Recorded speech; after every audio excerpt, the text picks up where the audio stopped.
guys, Adam here, Blackfyre Productions. Welcome back to another episode of World War Marvel. Today I am going to be doing a unboxing yet again because, you know, we're getting a whole bunch of new stuff being sent to Canada now. So last week we did Jean Grey and Cassandra Nova. Today we are doing Omega Red. That is right, a Russian mutant with deadly tendrils and poison coursing through his veins, basically. So we're going to be doing an unboxing. Before we jump into that, make sure you check out the link in the description of the video down below to both my Patreon as well as Torchlight Games and Hobbies, who are our channel's sponsors. You can use the code FIRE5 to save yourself 5% off of your hobby supply needs. Yeah, it's just like the floodgates have opened for minis for NCP, because if we got Jean Grey and Cassandra Nova, we got Omega Red, we got Dormammu coming, Hood, and I can't remember, is it Ancient One that's with him, or is it Dr. Voodoo and Hood, and then the Ancient One box? The only box that hasn't came out yet is Clea and Sorcerer Supreme, Doctor Strange, and I think that will be out in like a week, roughly. And Blade and Moon Knight as well. They were pushed back to the end of October for here in Canada, so October 22nd is when that box is coming out. But unboxing today, Omega Red, CP54, excited, new minis, let's jump in. And here we are with CP54, Omega Red, a big baddie. I love him. Big enemy to Wolverine, I think is where I first saw him in the 90s, was front cover of Wolverine comic that I picked up when I was a kid, and had him and Jubilee on the, or Wolverine and Jubilee on the front, and I think Omega Red was like strangling Wolverine with his tendrils and stuff. It was just really cool. But yeah, that's where I first saw Omega Red. Box contents here: we got one Omega Red miniature, one base, one character stat card, 3 team tactics cards, and 11 tokens. You can see the artwork on the side there, right there. I can get in focus a little bit better. It's just so big, the box. There we go. So yeah, let's open it up and see what's inside. A package of cards and tokens, your instructions, and your plastic sprues, and that is it. So let's look at the instructions first for Omega Red. Yeah, there's gonna be a whole bunch more of these too, because like with all these other minis that we're now just getting here in Canada, it's like the floodgates have been open, and I'm glad that they have been, because it was quite the dry spell. And it sucks, but what can you do? You know, it's 'tis the times, and that is okay. Things happen. I got minis eventually, and this is a hobby after all, right? So, but I'm excited, and that's all that matters. So Omega Red, 7 steps, not including attaching them to the base. The components look pretty big and not tiny at all. It does look, I was told that step 6 here, the numbers were wrong for the whips going into the arms. So I'll be aware of that when I'm building it up and just passing that on. I had 2 friends, Jamie and John, who reached out to me and just told me about that, because they've already got theirs and have built it in that. So no new rules or anything like that in the instructions. So let's look at the sprues for Omega Red. Oh my goodness. Definitely going in my criminal syndicate list. Definitely going in there. Come on out. Oh man. Alright, so you get your bases. Like so, right? I'll probably end up using this one just for the heck of it. You have your first sprue here with his legs and shin guards and top knot, as well as it looks like concrete area that he's stepping on. Lots of little details in there. Those shin guards look pretty cool, right? Like so. And then you get the big sprue with his torso, and which is massive, by the way. Like that is huge. He is a big size 3 character though, and then his tendrils as well. So, and all the little lines and everything that go in those tendrils. So yeah, I'll be building him up quite quickly, probably as soon as I'm done here. I filmed this and the last unboxing with Jean Grey and Cassandra Nova all in one day, just so we can start building them up right away. But yeah, so the sprues look good. Mini's gonna look fantastic. Like that's a face only a mother can love. Right there, right? Looks so angry. It's almost like you could use that for Thor, except for all the stuff around his cheeks and the forehead and everything. Oh man. Either way, the long blonde hair is what I was thinking, right? So, tax cards that you get in there, you get carbonadium synthesizer. So Omega Red may play this card. Let me get that in focus for you. Omega Red may play this card, remove all special conditions from this character, removes 1 damage and gains 1 power for each special condition removed this way. So really good with him. You have Grievous Wounds, a new release for that. So basically, during a character's activation, when it targets an enemy character with an attack, it may spend 1 power to play this card. The target character is dealt. If the target character is dealt damage by this attack, the target character cannot have damage removed from it during this activation phase. So that's just a reprint with Omega Red versus Wolverine on there. And then you have Red Room Training, which is at the start of the activation phase, an allied character may spend 2 power to play this card. This character gains the Stealth superpower until the end of the round. So what's cool is that Omega Red has some board control capabilities, and I think they're range 4, just like Venom's, right? Is that what I think? So like you can move somebody medium, or advance them medium towards this character. Or is it a push? Push! But either way, we'll go over that once we get the card out. Tokens-wise, lots of poison tokens, 3 days tokens, and then 4 activation tokens. So super handy. And then his actual card. Yeah. Could we give Omega Red Stealth and then be effective with them? Absolutely. So Omega Red. There we go. Stamina 6 on this healthy side, short movement, size 3, and cost 4 threat. Defenses are 3/3/4, so not terrible. Then he has Carbonadium Coils, so range 3 attack, strength 5, 0 power to use. After this attack is resolved, the character gains power equal to damage dealt, and then also drain life. If after the attack is resolved, if the attack dealt damage, this character removes 1 health, or 1 damage from itself. It is a physical attack, range 3. Next attack is Spender, another physical attack, Red Terror, range 3, strength 7, so 7 dice, 4 power.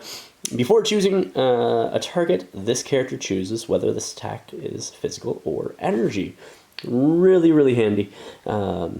Just to go after your target's weakness, like Hawkeye or anybody else, right? So, and then on a wild, it has Absorb Essence. Change one of the defending characters' crits, wilds, or block results to a failure. This character gains 1 power for each die changed in this way. But you can only activate that once, unless something else that comes out somewhere that says you can do it more than once. But yeah, you can only do that once, so you should only be gaining 1 power back from that. First superpower is Death Factor, costs 2 to use. This character and enemy characters within range 2 of it, with a special condition, suffers 2 points of damage in the order of your choosing. This superpower can only be used once per turn, so he can put out a ton of little bits of damage on people. Super handy. Ensnare, costs 2 power to do. Push an enemy character within range 4, and in this character's line of sight towards this character, medium. So I guess the difference is, does Venom need line of sight for his? I can't remember. A character can only be pushed by the superpower once per turn, so you can use it more than once, which is super handy when you start factoring in him giving out poison and the death factor and everything else. So Carbonadium Armor. When this character would suffer damage from an enemy effect, reduce the amount of damage suffered by 1 to a minimum of 1. So that's really good, like Crossbones and Lizard, and Kingpin spends for his, and so does Crossbones. But like you have Lizard and others that reduce the damage by 1. So that's super helpful for keeping them on the board and keeping them healthy and durable. Then another innate superpower is Death Spores. Enemy characters that end their activation within 2 of this character gain the Poison special condition. Additionally, at the end of this character's activation, enemy characters within range 2 of it gain the Poison special condition. So he's going to be handing out poison left, right, and center. So he wants to basically use Ensnare to pull everybody in and then poison them all at the end of his activation. The next turn, hopefully, he can pull everybody in again and Death Factor everybody and deal a ton of damage to your opponents. It's really good. And he's immune to poison himself.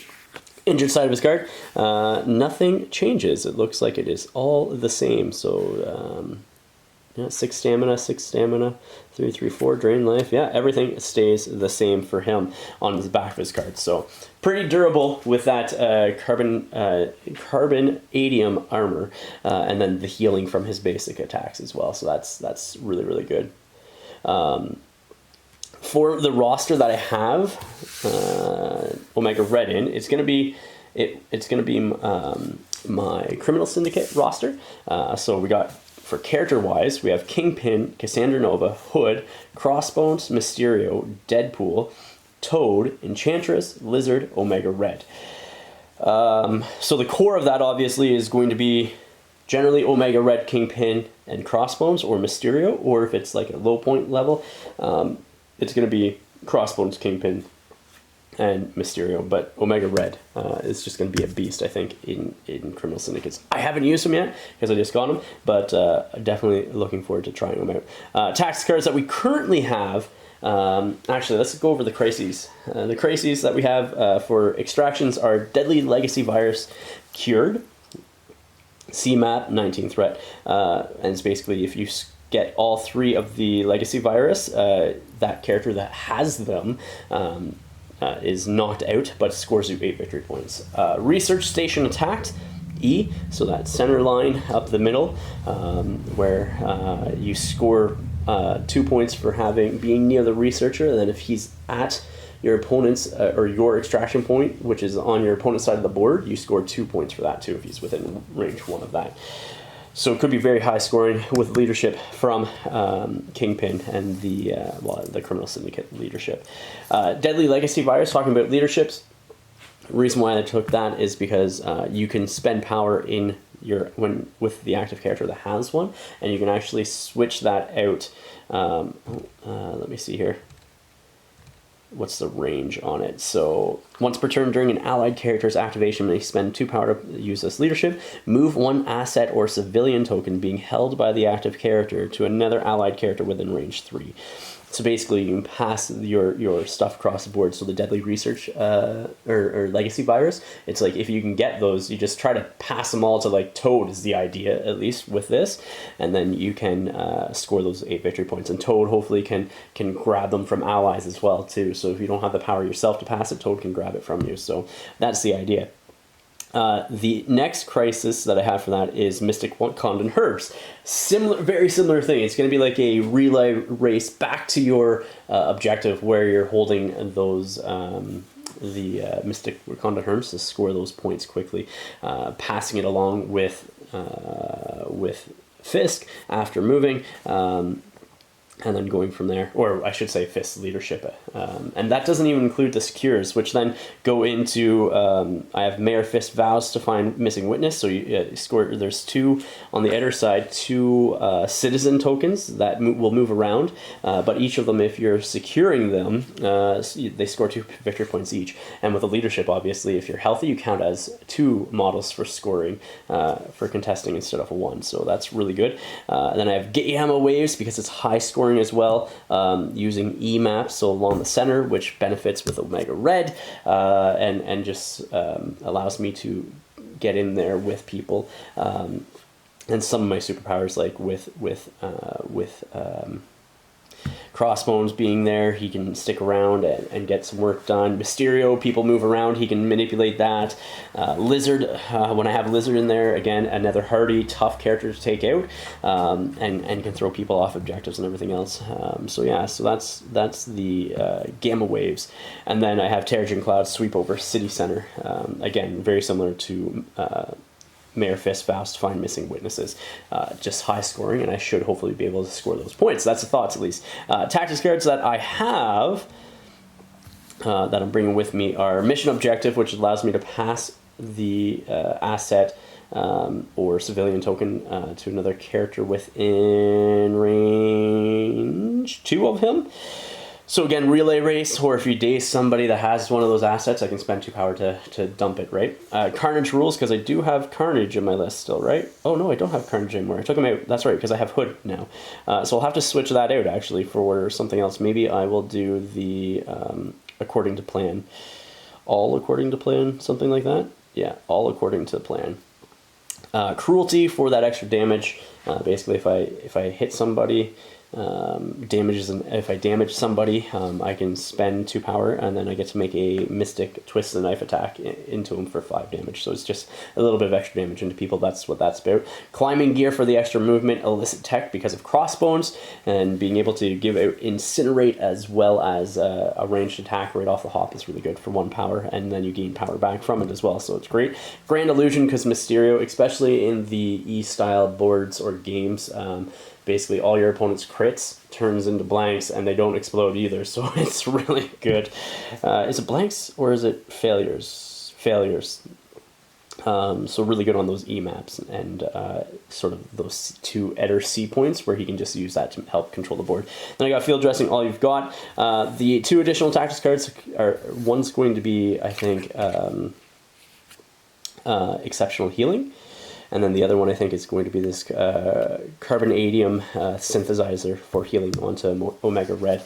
Because I have Lizard, Deadpool, and Cassandra Nova, they all have healing factors, so that Exceptional Healing will really proc on them, and it's to be used to keep them healthy longer. And then, and Deadpool, obviously, he counts as healthy on both sides, so that just really plays into him for sticking around. And then the Carbonadium synthesizer will just help heal Omega Red and just make him a pain in the butt. But yeah, so that's what I'm doing with Omega Red in my Criminal Syndicate list. And that is my Criminal Syndicate list that I'm planning on using. Hood's going to be out soon. I should have him, well, this is Thursday. So I should have them tomorrow, which is Friday, theoretically. That's the hope. And then by this time that this video is out, which will be a week from now probably or so, I should have them, at least Omega Red and Jean Grey and Cassandra Nova, painted up, and then hopefully be able to work on Hood and all those other guys. But yeah, so that is what I'm looking at for this. So if you haven't yet, guys, check out the description of the video down below. You'll see a link to our channel sponsors, which is Towards Light Games and Hobbies. Make sure you check those guys out and use code FIRE5 to save yourself 5% off your hobby supply needs. Also, if you'd like to check out our Patreon page, you can support the channel through there. We appreciate all the support that our Patreons, past and present, have given. It helps me do what I'm doing here and continue with these purchases, especially with the big wave of them that are coming out right now.